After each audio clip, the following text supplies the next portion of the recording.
Welcome back to Kind Regards to the show. There is a difference between loneliness and solitude, or a conceptual difference that I've heard before. And more or less, the difference between loneliness and solitude, as it arrived to me, was that solitude is kind of nice, where loneliness is not nice. And the way I see it is in solitude or loneliness, we are with our own patterns much more, right? We're isolated from the world's patterns or from other people's patterns, or the world's patterns coming through, distilled by other people. And instead we're with our own much more. And there can be a sort of really nice part of this, which is that we get to be with our patterns, go deeper in our patterns. When I say patterns, I mean sort of social and intellectual patterns, our patterns of conceptualization, the way that we think about the world and interact with the world in our loneliness, or interact with our own minds even, or our emotions, our sensations, our bodily sensations, this kind of thing.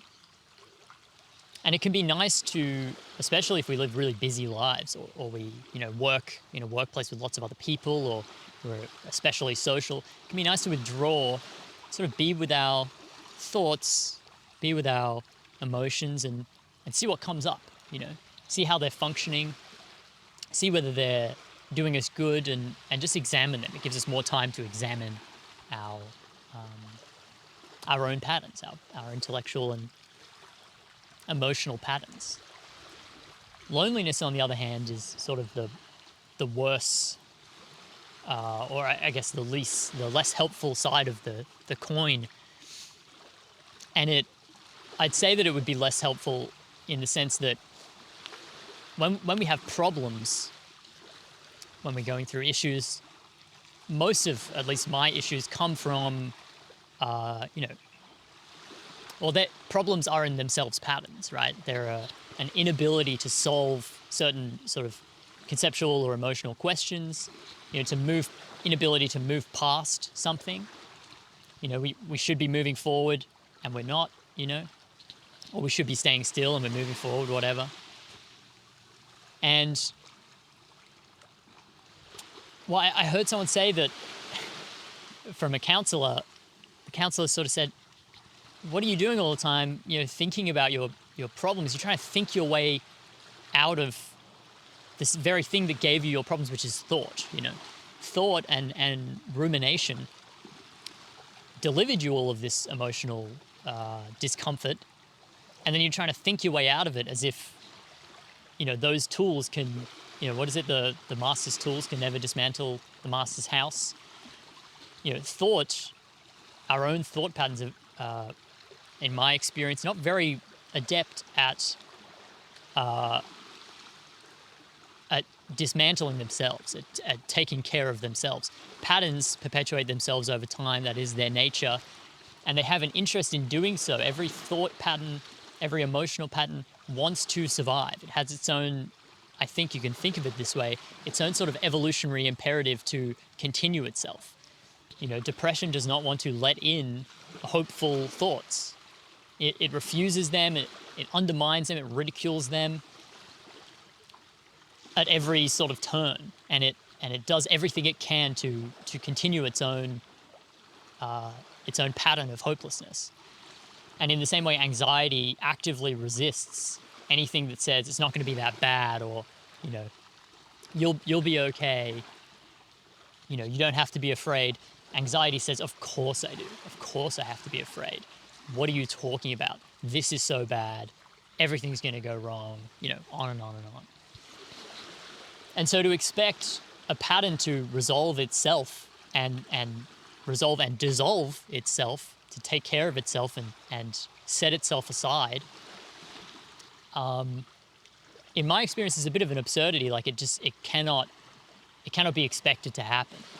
Instead, we need something dynamic. We need something from the outside, something creative, something that does not conform to the pattern, something dynamic, to come in and replace it, and to incorporate ideally the virtues of the pattern that it's destroying and also transcend it, which is something that Jung says about sort of imbalances in our psyche and problems that we encounter, psychological issues, that we always have a chance to transcend them. That,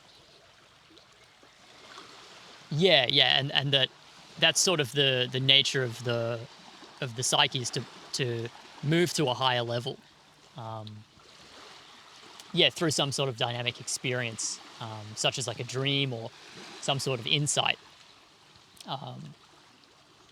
Which will come from outside in one sense. It could come from another person, which is what I'm going to talk about in terms of loneliness and the issues with loneliness, but it can also come from just outside the pattern. So we can also just remember something that is incongruent with the depressive energy or the anxious energy that is better for us. It's more valuable, higher quality than the anxious pattern, and yet does not completely deny or destroy or refute the anxiety. Does that make sense? Because we're not looking for more resistance here. We're not looking for some sort of battle of ideas. Instead, we're looking to move to a higher plane and transcend the anxiety or the depression or whatever the sort of thought pattern is, or emotional pattern. And so here is the bad side of loneliness, is that it cuts us off from these sort of external dynamic forces of other people, other people's lived experiences communicated through words that can open our eyes to our own experience, that we've been through things like this before, that we've seen the light before. All we needed was someone to be like, oh, I've heard you say this before, and you go, oh yeah, like, so true. It kind of does always work out. I've said that, and I've believed that in the past, and maybe I could believe that again, that everything will be okay, or that there is always, hope amongst hopelessness or whatever. And in my own life, when my buddy called me the other day, and he's great. He's a real go-getter. He's one of the hardest working people I know, and he's really creative and insightful and a really just interesting guy. He's a high-level chef, and he's just so determined. And when I speak to him, it always changes my mindset, and always for the better. His dynamic influence is really right on for me. And in the van, I don't see him very much, and I don't call him as much as I used to, and that goes for all sort of socializing. I socialize much less now, and I'm bereft of all of these dynamic influences that can break sort of negative thought patterns and transcend them, provide me better, higher thought patterns that are higher quality, to replace sort of self-limiting beliefs. So while there's a place for solitude and the examination of one's own beliefs, I think there's also a place for connection, and I think there's always a value in sort of openness and receptivity to life and what it has to show you, whether that's through another person and their insight, their perspective on your own life, whether it's through reading. I just picked up a book by Thich Nhat Hanh, which is it's so simple and so beautiful and like happy. It's such a happy book, and it's not theoretically really deep. It's not super insightful, but it's just reminding me of all of these things and the simplicity, the available simplicity of life that I would really like to seize and enjoy. And so, books as dynamic influence, and anything that, when we're in a rut, when we're in a problem, we need, I think, forces outside of our own psyche to knock us, or outside of our own conscious psyche, to knock us into a new sort of plane of thought and emotion.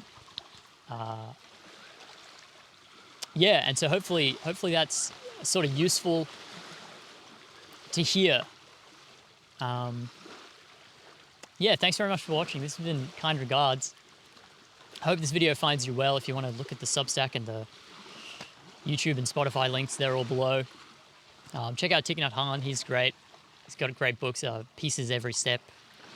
is the one that I'm reading right now. It's so fun, so happy, so full of like joy and love for life, and lots of simple sort of meditations that you can recite as you sort of go along your day. It's brilliant. Yeah, I hope you enjoyed. You have a great day, please. Thanks.